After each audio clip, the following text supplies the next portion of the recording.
Hen, did you realize your dad was secretly pretty cool? At my dad's funeral, my dad and I weren't close, and after my parents split up, we drifted further apart. I don't really have all of the details, but I know that my parents' relationship had deteriorated and my mom was not easy to get along with at all, at least for him. With the wisdom gained from 30 years of living, I see my parents as flawed but caring people who were not right for each other. But in the intervening time, my dad and I were, if not estranged, not really in each other's lives, especially after he moved from New Jersey to Atlanta for work.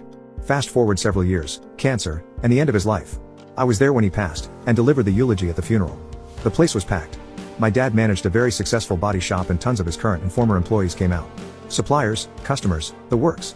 It was abundantly clear that he had touched a lot of people with his good humor and mentorship. I talked to a few people who told me that he had taken a chance and hired them at their first job and that he'd been great to work for. There were probably 200 people there. It was kind of crazy.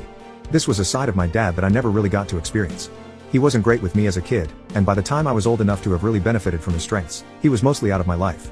I have very few